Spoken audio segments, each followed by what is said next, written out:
အဲ့ဆိုတော့ mood board လုပ်တဲ့ရည်ရွယ်ချက်ပေါ့ကွာနော်ရည်ရွယ်ချက်ရည်ရွယ်ချက်ကဘာလဲဆိုတော့အခုဒီမှာဆိုရင်ဒီအလဲကပုံစံဆက်ဒီဘေးကဒီဇိုင်းကိုကြိုက်တယ်တွေ့လားစာလေးကိုအဲ့လိုမျိုးရည်ရွယ်ရတယ်ဘယ်လိုမျိုးလဲခံစားချက်ထဲမှာမျိုးလေးမိုက်တယ်ကွာဒီလားအဲ့ feeling လေးဟိုကြိုက်လို့ဒီဟာယူတာပြီးရင်ဒီဘက်ညာဘက်ကဒီအမဲနှစ်ခုဆိုရင်ဆက်ပါကြိုက်လဲဆိုတော့သူကရိုးရိုးရှင်းရှင်းလေးပဲဒီမှာဆိုရင်အလုပ်ငန်းနာမည်ပြီးသူတို့ပေးတဲ့ service name ပြီးဘာမှမပါဘူးအောက်မှာဟိုသူတို့ရဲ့ brand color လေးထည့်ထားတယ်ကွာဒီလားသူတို့ brand ကအဝါရောင်နဲ့အနက်ရောင်တုံးတယ်အဲဆိုတော့အဝါရောင်လေးထည့်ထားဒီမှာဒါလေးပဲကွာပြီးအောက်ကတစ်ခုဆိုရင်လည်းဒီမှာဒီဥမာဆိုကြပါတော့ဒီဟာ brother ပေါ့နော် brother ရဲ့ယာထူနာမည်ပြီးဖုန်းနံပါတ်လိပ်စာနော် Gmail website ပြီးသူတို့ရဲ့လုပ်ငန်းရဲ့ logo ပါတယ်အဲဆိုတော့ဒီမှာစကြိုက်တဲ့ဟာ simple ဖြစ်တဲ့ဟာလေးကြိုက်တယ်ဒီမှာကျတော့ဒီမှာဘေးနားကဒီလိုမျိုးပါတဲ့ဟာလေးကြိုက်တယ်ပြီးဒီအောက်ကအပြာလေးကျတော့ဒီမှာ shape လေးသုံးသွားတာဝါဒီလာဒီလိုအကွေးလေးပဲယူလေးပဲဒါမဲ့ဒီမှာအကွေးလေးမှာဘယ်လိုပြောမလဲဒီနားမှာပို့ပြီးကွေးသွားတယ်ကွာဒီလား shape လေးကိုပို့ပြီးတော့ down လေးကိုအာအချွန်မဟုတ်ပဲအတုံးတိလေးလုပ်ပြီးတုံသွားတယ်ပြီးရင်ဒီဘက်မှာတစ်ခုဘာကြိုက်တာလဲဆိုတော့ဒီမှာနာမည်ရဲ့အရှိမဒီမှာအတုံးလေးနောက်တစ်ခုပါတယ်အဲဆိုတော့အဲအတုံးလေးကိုပဲဆိုတော့ဒီဘက်မှာတစ်ခုထားပြီးနာမည်ကိုဂျားညက်လိုက်လို့ရတယ်အဲ့လိုမျိုး feeling လေးလည်းငါတို့လုပ်လို့ရတယ်ကွာဒီမှာဆို website ဆိုရင် website တက်ဒီမှာတစ်ခုပေါ်ပြီးပေးတယ်ပေါ့ကွာဒါမှသူရေးတဲ့စာကိုတော့ဆက်မကြိုက်ဘူးဆိုတာ live ဖတ်နေမှုမရှိဘူးလားခံစားရတယ်ကွာဒီမှာတစ်ခုတည်တံ့ဖြစ်နေတယ်ကွာဒီဟာတွေကတည်တံ့ဖြစ်နေအဲ့လိုမျိုးပေါ့ဘာလို့ဆိုဒီ information တွေဒီ၄ခုကတတွဲတည်းဖြစ်နေတဲ့ဟာကိုမှတည်တံ့ပြန်ခွဲလိုက်တာမျိုးမကြိုက်ဘူးကွာအဲ့ဒါနော်ပြီးရင်ဒီဘက်တစ်ခုကကြတော့မှကြည့်အောင်သူကဒီတစ်ခုမှဘာကြိုက်လဲဆိုတော့ဒီဘေးကဒီ shape တုံးတဲ့ပုံစံပြီးဒီမှာဆိုမြင်းချောင်းလေးတေးသေးလေးအဖြူလေးထည့်လိုက်တယ်ကွာဒီလားပုံမှန်ဆိုဒီအဝါလေးပဲမျက်စိထဲမြင်အဲ့လောက်လှအောင်မှာမဟုတ်မြင်းချောင်းလေးတစ်ခုခံလိုက်တယ်ပြီးမှဒီမှာစာလေးရေးလိုက်တယ် fit set လေးဖြစ်နေတော့ဘယ်လိုပြောမလဲ perfect ဖြစ်တယ်ကွာဒီစာလေးကဒီမြင်းလေးမှခိုနေတဲ့ style လေးကွာဒီလားဒီအောက်မှာကြည့်လိုက်ရင်လည်းအဲ့လိုပဲမြင်းချောင်းလေးပေါ်မှာဒီဥစ္စာလေးကခိုနေတဲ့ style ဒီဘက်မှာတော့ခုနလိုပဲနာမည်ပြီးယာထူဖုန်း address email ဟုတ်လားအဲအောက်မှာဆို QR code လေးပါတယ် QR code ကတတ်ထပ်လုပ်လို့ရတယ်ပါတာမပါပြဿနာမရှိဟောအကျုပ်ရောက်ဟာပြန်မရောက်ဟာအဲဆိုတော့ဒီဘက်မှာလည်းသူအဲ့လိုပဲအဲ့ style ကိုပြန်သုံးသွားတယ်ကွာအဲ့လိုမျိုးတွေငါတို့လေ့လာဒီမှာ logo ကတော့ထားလိုက်ပါတော့ logo ကငါတို့လောက်ရမ်းတဲ့ sign မှာမဟုတ်ဘူးဒီမှာဆိုရင် shape လေးကိုသုံးသွားတာ3ကန်တွေကိုပဲသုံးသွားတာ3ကန်ဒီဖက်လဲတယ်ဟိုဖက်လဲတယ်ဒီဖက်လဲတယ်ဟိုဖက်လဲတယ်ဒီဖက်လဲတယ်ဟိုဖက်လဲတယ်ဒီဖက်လဲတယ်ဟိုဖက်လဲတယ်ဒီမှာဆို brother တို့ကြည့်ရင်ဘာဖြစ်နေလဲဆိုဒီမှာ3ကန်လေးကမဲလေးဒီဖက်ကိုလဲနေတယ်ဒီလားတစ်ဆက်သေးလို့ထင်ရတယ်ဒါပေမဲ့ဒီကတစ်ဆက်သေးမဟုတ်သူရိကန်တွေကိုပဲစိုက်အကြီးသေးလို့ဟိုဖက်ဒီဖက်လဲပါမြင်မတင်နဲ့မျက်စိထဲမှာဆိုတော့အရောင်အနုလေးကဒီရိကန်ဒီဖက်လဲတယ်ဒီအနုလေးကဟိုဖက်လဲတယ်ဒီဖက်လဲဟိုဖက်လဲလဲလေးနဲ့အရောင်လေးချိန်ပြီးတော့မှပုံစံလေးတစ်ခုဖြစ်သွားတာကွာနော်အဲ့လိုမျိုးပေါ့ငါတို့ကအဲ့လိုမျိုးကြည့်ပြီးတော့ idea လေးယူတယ်ယူပြီးတော့သူ့ရဲ့ဒီမှာဆိုရင်သူတို့ group လေးတွေဘယ်လိုဖွဲ့ထားလဲဆိုတော့နာမည်နဲ့ယာထူကိုတွဲထားတယ်ဟုတ်ပြီနော်ပြီးရင်ဖုန်းနံပါတ်လိပ်စာ email website အဲ့ဒါကိုတစ်ဖွဲ့ထားတယ်နော်အဲ့လိုလေးထားတယ်ဆိုတော့သူတို့ရဲ့အထားတူပေါ့ငါတို့အဓိကကြည့်တာဒီမှာဆိုလဲအတူတူပဲနာမည်ယာထူအဲ့ဒါမှအကန့်လေးနဲ့ကန့်ထားတယ်အောက်မှာဖုန်းနံပါတ်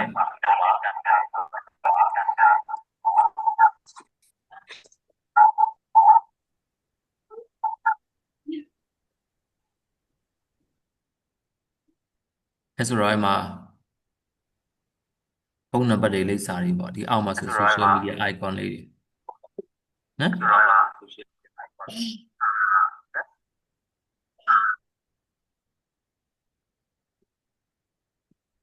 ဘာလို့အတန်းဝင်လဲ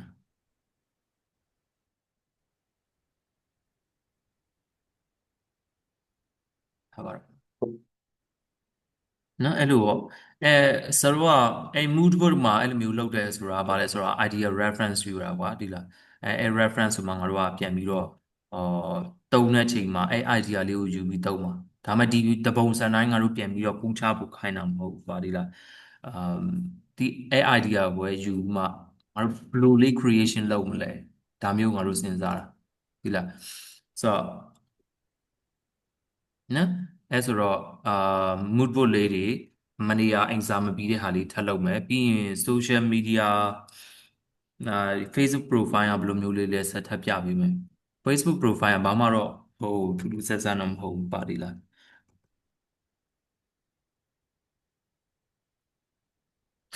အဲဆိုတော့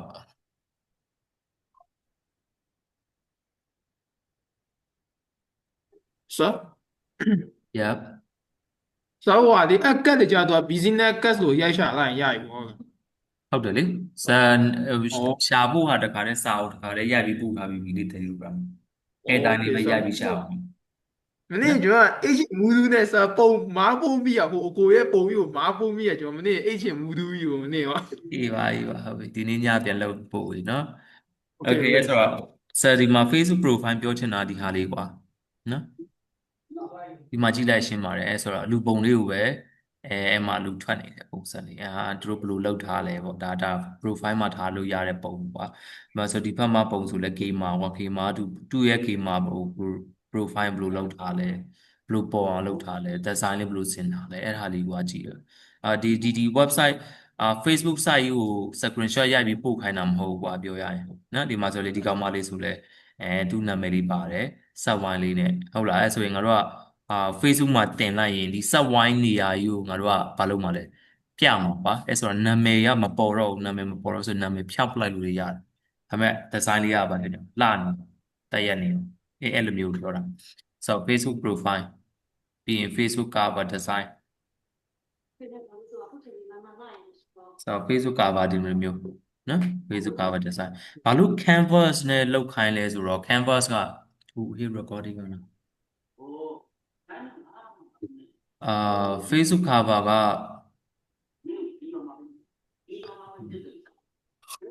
yes ပြန်ပြောမယ်နော် so canvas မှာဘာလို့လောက်ခိုင်းလဲဆိုတော့ canvas မှာဒီ Facebook cover site တွေ Facebook profile site တွေသူတို့ကတခါတည်းဟို set လုပ်ထားပြီးသားအဲဆိုတော့ brother တို့ကအခုမှစလုပ်တာဖြစ်တဲ့အတွက်အဲ့ site တွေကို set သမင်တကာချန်ထားတာဒီလားနောက်ကျရင်ဆရာတို့တူလောက်ကြတဲ့ချိန်ကျရင် site တွေတည်လာလိမ့်မယ်အဲဆိုတော့ canvas တွေတွားပြီးရင် Facebook ကဒီ cover ဆိုပြီးရှာနော်ဒီက move ပို့လေးလောက်ပြီးတော့ရေးဆိုရင်ဟိုထဲမှာတွားပြီးတော့ပြန်ပြီး design တွားထိုင်လွယ်ပြီးဒီလားဘာ site ဒီမှာအာယုံနောက်စရာမလိုအဲဒါကြောင့် canvas ကိုသုံးခိုင်းတာရမယ်ထင်တယ်ဆိုရင်နားလေကြမလားနားလေဟုတ်ကဲ့ရှာပါနားလေနော်ခက်မှမခက်တာရေးစိအဲဆိုတော့ဒီနေ့ကဘာလုပ်မှလဲဆိုတော့ဟိုတနေ့ကအဆက်ပဲကွာနော်ဟိုတနေ့ကအဆက်ပဲPhotoshop ပေါ်မှာငါတို့ဘာထပ်လောက်ကြမလဲဆိုတော့ခဏနော်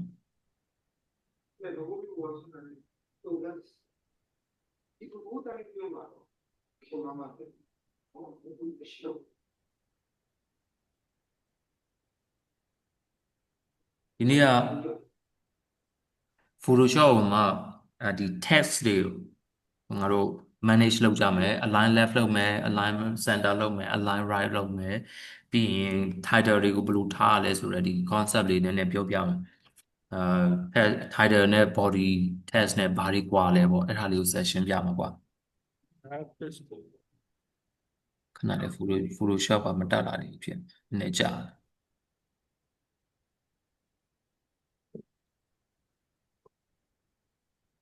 သူ short သူ background ပေါ့ sorry အဲ့ဆိုပြန်စရအောင်ဘာကြီးလဲ brother ဘာကြီးလဲသူဟို Photoshop background မပေါ်အောင်လို့ဆို Photoshop background မပေါ်အောင်လို့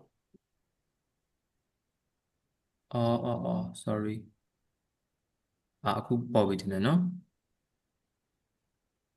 မြင်ရပြီရရရှင်ဟုတ်ပြီ sorry ရရ screen share လုပ်တဲ့ဟာကို Photoshop ရွေးဖို့စာဖြစ်သွားတော့အဲဆိုတော့ Photoshop လောက်မှလာပြီ create new ပေါ့နော် new ပြီးတော့ရင် art and illustration tab တွေက1000ဆိုတဲ့ site လေးယူမယ်ပြီးရင်ဒီမှာနာမည်ပေးမယ်အခုကျွန်တော်တင်နေတာ Photoshop post အဲဆိုတော့ PS လို့ရေးမယ်ပြီးရင် underscore လေးပေါ့နော်ဒီမှာဒီနေ့တင်မှာက test align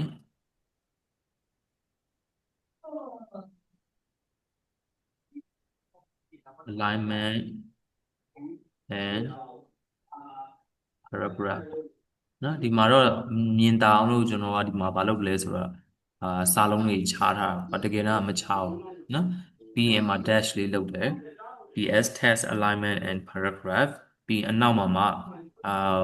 version နာမည်ထည့်လို့ရတယ် date ထည့်လို့ရတယ်ဒီနေ့ date ထည့်လိုက်မယ်ဆိုရင်နော် so date ထည့်တဲ့ချိန်မှာကျွန်တော်မှတ်ထားမှာနှစ်ရင်ထည့်မယ်2025ပြီးကြမှာလနော်အခုက6လပိုင်း3ည6ပြီးကြမှာရက်ပြောင်းပြန်သွားငါတို့ရေးရင်ကြောက်ရက်လနှစ်ရေးတယ်အခုကျတော့အဲ့မှာနှစ်လရက်အဲ့လိုမျိုးရေးမယ်နော်အဲ့ဆိုတော့ဘာလို့အဲ့လိုလုပ်ရလဲဆိုတော့ငါတို့ဒီ file ကိုပြန်ရှာတဲ့ချိန်ရှာလို့လွယ်အောင်ကွာနော်အဲ့ဆိုတော့နှစ်ကိုရိုက်လိုက်တယ်ဥပမာ2025တုန်းကရိုက်တဲ့ file 20256လပိုင်းလောက်တဲ့ဟာဆို2025 6လပိုင်းနော်အဲ့ဆိုတော့ customer တွေလာတဲ့ချိန်ကျရင်ငါတို့ကအဲ့နှစ်နဲ့ဒီသူတို့ voucher မှာငါတို့ရက်ဆွဲတွေပါတယ်ကွာအဲ့ဆိုအဲ့ရက်ဆွဲကိုနှိပ်လိုက်ရင်ငါတို့ကပြန်ရတယ်ကွာအဲ့လိုပြန်ရှာလို့ရအောင်အဲ့လိုမျိုးဒီ naming system နဲ့ငါတို့သုံးတယ်ဆိုတော့ပြီးအနောက်မှာ version 1ပေါ့ရလား version 1 1.1 1.2 1.3နောက်ကျရင်လာမှာပေါ့နော်အဲ့ဆိုတော့ဒီမှာနာမည်ပေးတယ်နော်နာမည်ပေးသွားပြီဆိုရင်အဲ့ဘေးမှာလေးဒီမှာဒီ sign လေးရှိတယ်အဲ့ကောင်ကဘာလဲဆိုတော့ငါတို့အခုလောက်ထားတဲ့ setting ကိုတင်ထားပြီးတာနော်အဲ့ဆိုတော့ခုဒီမှာဆိုရင်1000အကျယ် resolution က300 resolution ရောက်အကြောင်းကနောက်နေကြရင်ပြောပြမယ်ဆိုတော့အဲ့မှာ color mode က RGB CMYK ပေါ့နော် RGB ကဆိုတော့ဒီကွန်ပျူတာတွေမှာသုံးမယ် website မှာတင်မယ်အဲမျိုးဆိုရင်ငါတို့ RGB color နဲ့သုံးတယ်အလင်းပါတဲ့ set ပစ္စည်းတွေမှာပြမယ်ဆို RGB နဲ့သုံးတယ်မဟုတ်ဘူး print ထုတ်မှာနော် print ထုတ်မှာဆိုကြပါတော့black and white ထုတ်မယ်color နဲ့ပဲ print ထုတ်မယ်ဆိုရင်ဆိုတော့ဘာတစ်ခါတည်းချိန်ရမလဲဆိုတော့ CMYK ဆိုတာကိုတစ်ခါတည်းချိန်ရတယ်အဲ့နှစ်ခုကဘာကွာလဲနောက်နေ့လုပ်ပြမယ်အဲ့ချိန်ညာတည်လာလိမ့်မယ်နော်လောလောဆယ်တော့ RGB ပဲထားမယ်နော်ပြီးရင်အရောင်က sRGB okay အဲ့ဆိုတော့နာမည်ပေးမယ်အခုတစ်ခါတည်းလိုက်ရလောက်ရအောင်နာမည်ပေးတဲ့ဟာလေးနော် PS Photoshop post ပြတဲ့အတွက် PS ပြီး test alignment paragraph ပြီးရင်ရက်ပေါ့နော်နေ့လရက်ပြီးတော့အနောက်မှာ version ပေါ့အဲ့လိုလုပ်ပေး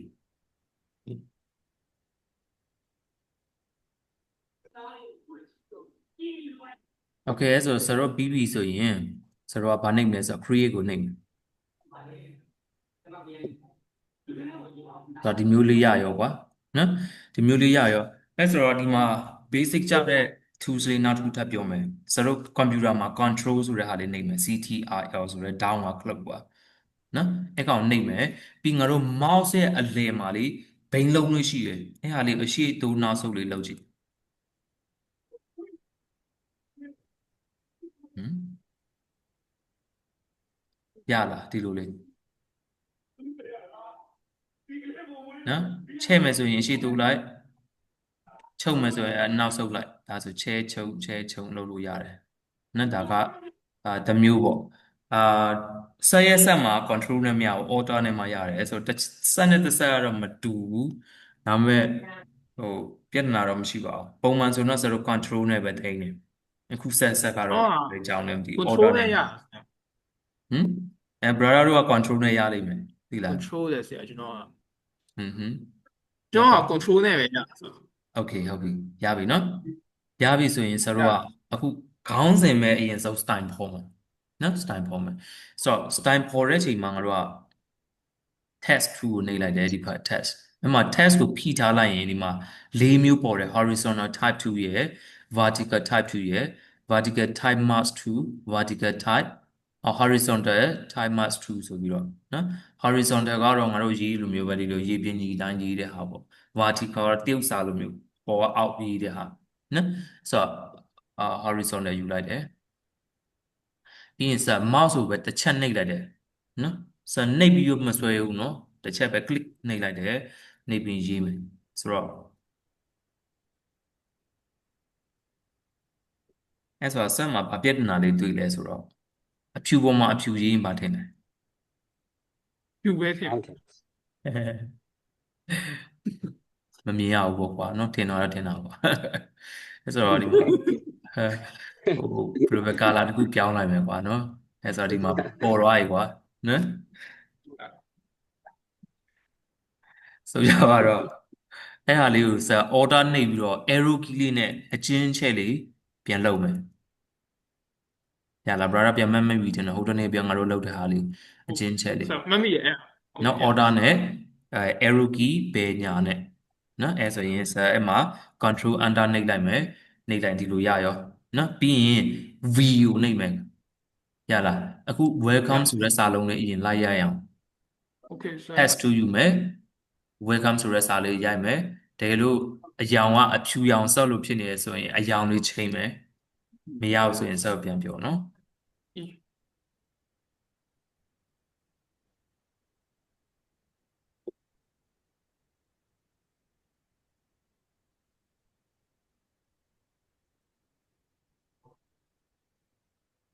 အဲဆိုတော့ test ရဲ့ shortcut key တွေပါတယ်တီးချင်တယ်ဆိုရင် test ပေါ်မှာ mouse လေးတွားထောက်ထားလိုက် sorry ဒီမှာ Photoshop မနေတာတွေတော့ mouse ကိုတော့ထားလိုက်ရင်အဲ့မှာ shortcut key ထွက်လာရော horizontal ဟုတ်ဟုတ် type 2အနောက်မှာကွင်းစားခွဲပိတ်နဲ့ T အဲဆိုတော့နောက်တစ်ခါငါတို့စာရိုက်မယ်ဆိုရင် keyboard မှာ T ဆိုပြီးတော့ရိုက်လိုက်ရုံပဲ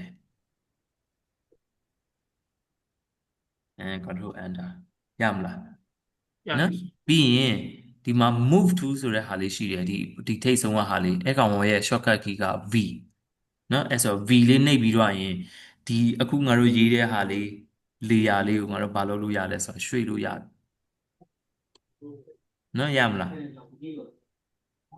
ဆို ရမယ်နော်အဲ့ဒီစာလေးဖတ်ရအောင်အပေါ်ကဟာလေးစာတစ်လုံးပေါင်းမယ် welcome to โอเคဆိုဘာရောင်ဖြစ်ဖြစ်ရအောင်ဆိုဘာရောင်ဖြစ်ရတယ်ချ1 2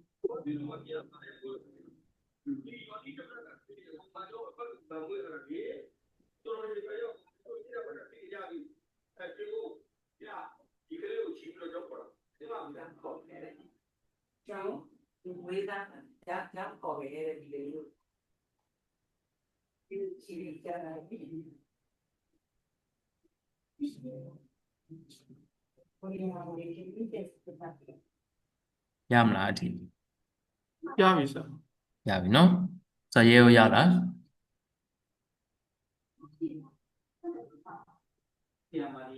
ချလိုင်းကြတော့အထင်တယ်အဲဆိုတော့ဆရာတို့က Photoshop ဆိုတဲ့စာလုံးလေးကိုငါတို့က site နည်းနည်းကြီးမယ်နော် site နည်းနည်းကြီးမယ်ဆိုငါတို့ကဘယ်လိုလုပ်ရမလဲပေါ့ဟုတ်လားအဲဆိုတော့အဲ့ကောင်လေးကိုဆိုဒီမှာshortcut key တစ်ခါလေးရေးပြီးမယ်ဆိုအဲ့ကြောင့် order နဲ့ပွားလိုက်တာနော်ဆိုဖုန်းတော့အားဟုတ်တယ် order နဲ့ပဲပွားတာ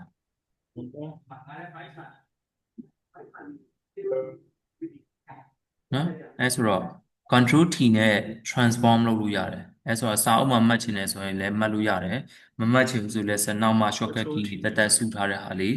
ထပ်ပြီးတော့ပို့ဝေးမယ်အဲဆိုတော့ Photoshop ကိုဆက် control T နှိပ်လိုက်တယ်ဆိုတော့လေသူ transform ဆိုတာဘာကိုပြောချင်တာခုပြောမယ်လေနော်အဲဆိုတော့ Photoshop ဆိုတဲ့ layer ကိုဆက်ယူရတယ်အခု control T နှိပ်လိုက်တယ်ဒီလိုလေးပေါ်လာရောဟုတ်ပြီနော်ပေါ်လာပြီဆိုမှဆက်ဘေးကထောင်းကဟာလေးကိုယူပြီးမှဆက်ဆွဲလိုက်တယ်ဘာဖြစ်သွားတာအကြီးသေးအကြီးသေးထက်ချိန်တာနော်အကြီးသေးချိန်တာကtest မှာဒီလိုမျိုးယူပြီးမှ font size သွားချိန်လဲရလို့ဒီမှာနော် size ဒီမှာ size အခုအပေါ်မှာမြင်ရတဲ့ဟာလေးအဲဆိုတော့ဒီမှာက25ထားလိုက်တယ်နော်ဆိုတော့ဟိုမှန်ရခတ်တဲ့ကဏ္ဍနေမထားအောင်မှာ23.65ခွန်8ဒီအဲ့မျိုးတွေမထားအောင်အတိပဲထားမယ်25ဆို25 26ဆို26ရလားအဲ့တော့မှတ်ရလွယ်တယ်ဒီစအမှတ်ချစ်လိုက်တယ်နော်ဒီအပေါ်ကစာကြီးနေလို့ခံစားရတယ်သိလားစာလုံးတစ်ခုကိုရှင်ပြီးမှတစ်ခုကိုပဲတေချာပြချင်တယ်ဆိုရင် brother မှတ်ရမှာကတစ်ခုလုံးဝတည်လိုက်တစ်ခုလုံးဝကြည့်လိုက်ဆိုကြပါတော့ကွာ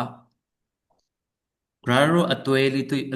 ဘူးလိမ့်မယ်တချို့အသွဲဆိုရင်ဟိုလိုက်ဖက်ညီတယ်ကောင်းမလေးကလည်းတေးသေးလေးကောင်းလေးကလည်းတေးသေးလေးဟုတ်တယ်မလားဒါပေမဲ့မပေါ်ဘူးကွာမပေါ်ဘူးတခါကြာရင်ကျတော့ဘာဖြစ်လဲဆိုတော့နောက်ထပ်အသွဲတစ်မျိုးကကျတော့ကောင်းမလေးကြောင့်အရန်ချောတယ်ကွာသိလားကောင်းလေးကျတော့ normal ပဲ အဲဆိုတော့အဲ့အသွဲမှာဆိုငါတို့ကြည့်လိုက်ရင်ဘယ်သူ့ကိုပဲမြင်တော့ကောင်းမလေးပဲမြင်တယ်ဟုတ်တယ်မလားဟ ယော မ် က်ျားလေးကိုပဲမြင် ဘယ်တစ်ခုခုမာနေစတာပါနော်ဆက်ပြောချင်တာကွာပူလာတယ်ဟာပူကြီးရကိုမြင်တယ်ကွာဒီမလားအဲဆိုတော့အမှဆိုကြပါတော့ကွာတခါကြရင် โอเคကောင်လေးကကျတော့ဘလာတောင်းတောင်းနဲ့ခေါင်းမလေးကျတော့တီးတီးလေးဆိုငါတို့ကြည့်လိုက်ပြီဆိုရင်ငါတို့ကောင်လေးကိုရင်မြင်တယ်သိလားကောင်โอလေးเคကိုဆာ အဲ့လိုချိန်ကြရင်အမှ तू ကခုနအတွဲဆိုရင်ကွာချောတဲ့လူကိုငါတို့ကအရင်မြင်တယ်အခုနောက်အတွဲကိုကြတော့ဘာလဲမြင်လဲဆိုတော့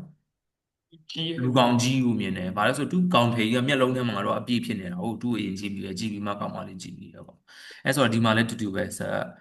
site ပေးမယ်။နော်။6လောက်ထားကြည့်ရအောင်။ဒါတော့ဆိုရင်မစိုးဒါပေမဲ့तू က site နေရာယူထားတာလေးကဘယ်လောက်ထိယူချင်လဲဆိုဖိုတိုလောက်ထိယူချင်တယ်။အဲဆိုခုနကတင်ပေးတယ်လို့ပဲ alternate ပြီးတော့ right click လေးနဲ့ check ပြီးရင် control enter နော်ပြီးရင် move to view နှိပ်မယ်နှိပ်ပြီးတော့ပြန်ရွှေ့မယ် ဆိုတော့အဲ့ဒါလေ तू ကချဲ့တာကြတော့ all control နဲ့ချဲ့ရတာဟုတ်လားဆိုတော့ order အော်ဒါနဲ့ချဲ့ order arrow နဲ့နော် โอเคဆို like this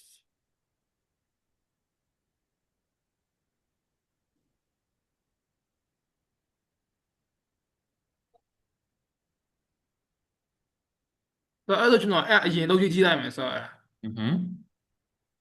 font spacing ပေါ့နော် font spacing ကိုစလို့ထိမ့်မယ်ဆိုရင်ဘာလဲဆိုတော့ alt plus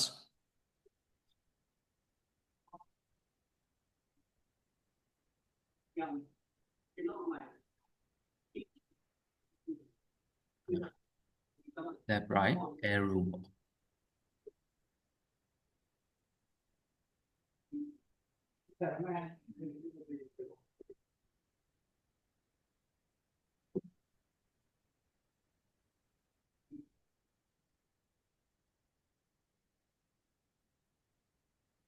ဒီမှာစက်ဒီ shortcut key လေးတွေစတက်စုပြီးပို့ပြီ okay ဆို control T နော်အဲဆိုတော့ဒီအပေါ်ဟာတိုင်းလေးလုပ်ကြည့်အောင် welcome to Photoshop နော်ဆိုအဲ့ welcome to စထပ်ပွားအောင်မယ် order လေးနှိပ်ပြီးအဲ့ layer ကိုဝါထွက်လာတယ်နော်ဆိုတော့ control enter ပြီးတော့ရင်စဒီကောင်ဘယ်နာထားလဲဆိုတော့နည်းနည်းလေးလမ်းတော့အောင်ပြီးနဲ့ဒီစာလုံးအောက်မှာထည့်လိုက်တယ်ဗျ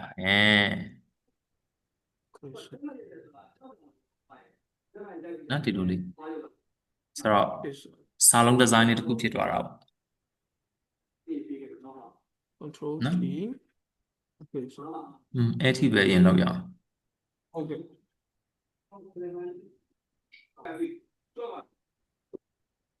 အဲ့ဆိုတော့စတော့ဘာထပ်တောင်းမလဲဆိုတော့ကျွန်တော် website ကိုတောင်းမယ်။ website တဲ့ Chrome browser ကိုတောင်းမယ်။ဆိုတော့ဒီမှာ screen share ပြီးပါနော်။ဆိုတော့ Chrome browser မှာဘာတော့ရှာလဲဆိုတော့စားလေးတစ်ခုရှာမယ်ကွာဘာဖြစ်ဖြစ်နော်။ဆိုတော့ Photoshop အကြောင်းလေးရှာကြည့်အောင်။ Photoshop ကဘာကြီးလဲပေါ့။နော် Photoshop ကနှိပ်လိုက်တယ်။ပြီးတော့ဒီမှာနောက်ကစားလေးတစ်ခုခုနော်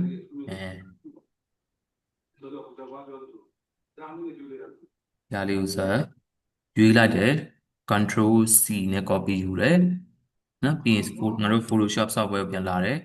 နော် text to T ကိုနှိပ်တယ်နော် T ကိုနှိပ်တယ်ဒီမှာစတို့ column ခွဲတော့မယ်စတို့အပိုင်း၃ပိုင်းပိုင်းပြီးမှငါတို့ကဘာလုပ်မှာလဲဆိုတော့အဲ့စာကိုပြနော်အဲ့ဆိုတော့view ထဲသွားမယ်တခြားကြည့်မယ်နော် view ထဲသွားမယ်ပြီးရင် new guide layout ဆိုတာရှိတယ်ဟုတ်လား new guide layout အဲ့ကောင်နှိပ်မယ်နှိပ်ပြီးတော့ရင်ဆိုတော့ column ကိုဖွင့်လိုက်မယ်ဒီမှာ column နော် column ဆိုတာဟာလေးဘယ်နှခုထားမှာလဲဆိုတော့3ခုနော်3ခုအဲ့မှာ gutter ကဘယ်လောက်ထားလဲဆိုတော့20ထားတယ်ပုံမှန်မဲ့တလောက်ဆိုရင်ဒါပေမဲ့အောက်မှာဘာပုံမှန်ဖြစ်တာလဲဆိုတော့အောက်မှာဒီမှာ margin ချိန်ထားတာဆိုတော့တခြား design တစ်ခုသူချိန်ထားတာဖြစ်တဲ့အတွက်အဲ့လောက်ကများတယ်အဲ့ဆိုတော့20လောက်ထားကြည့်နော်20လောက်ထားလိုက်ရင်ဘာဖြစ်သွားလဲဆိုတော့တက်ရက်သွားတယ် ပြီး okay နေလိုက်ဆိုတော့ပြီးသွားပြီဆိုတော့စဒီမှာခုန test ကိုပဲစဒီလိုလေးဆွဲချတယ်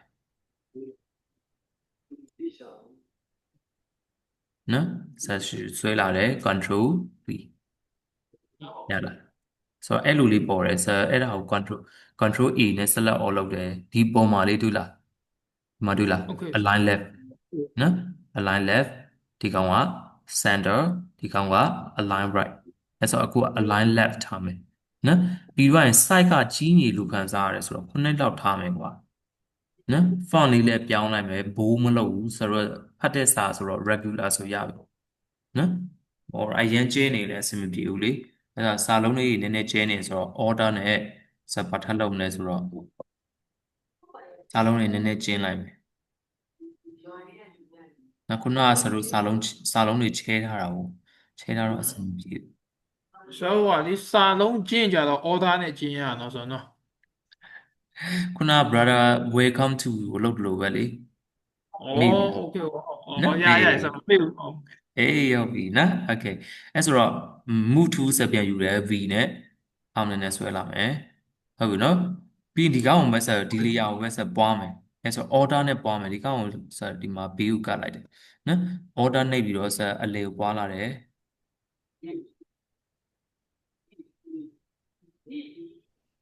နော်ဒီကောင်ကိုဆက် double click နှိပ်ပြီးတော့မလုပ်နဲ့ဆိုတော့ထပ်ပြီးရွေးမယ်ကွာ sorry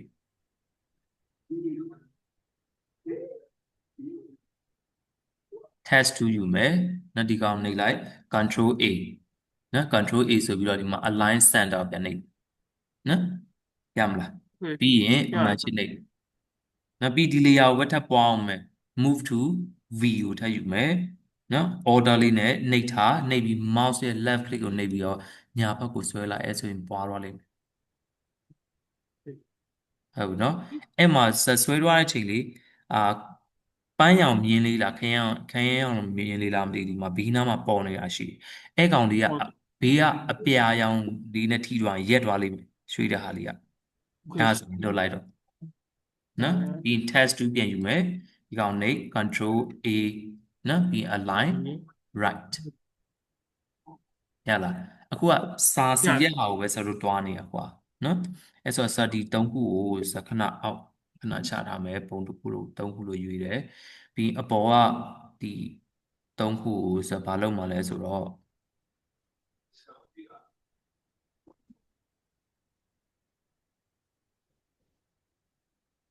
ဒီလိုလေးလုပ်လိုက်တယ်နော်ဆိုတော့ group ဖြစ်သွားပြီဆိုတော့ control T နဲ့နှိပ်ပြီးတော့ဆွဲချဲလိုက်တယ်ကွာဆိုလိုချင်တဲ့ဒီ site ထိနော်ဒီမှာတွေ့လားဒီ bound ထိဒီဘက် bound ကနေဒီဘက် bound ထိဆွဲလိုက်တယ်အမှန်ချင်းနှိပ်လိုက်တယ်နော်ရမလားအဲ့ဒီရင်လောက်မယ် ဆိုတော့ဒီ3ခုလုံးအကုန်3ခုလုံး select map ပြီးချိန်လိုက်တာပေါ့ဟုတ်လားဆိုတော့အဲ့ဒါကြောင့် ဟုတ်တယ် layer 3ခုလုံးရေးလိုက် control နှိပ်ပြီးတော့ဒီလိုရွေးလိုက်တယ်ကွာ okay ဆိုတော့အဲ့ကျွန်တော်လုပ်ကြည့်ကြအောင်မယ်ဆိုတော့အဲ့ဆို ဟုတ်ပြီလောက်ကြည့်နော်အခုလောက်ကြည့်ပြီးပို့ပြီနော် okay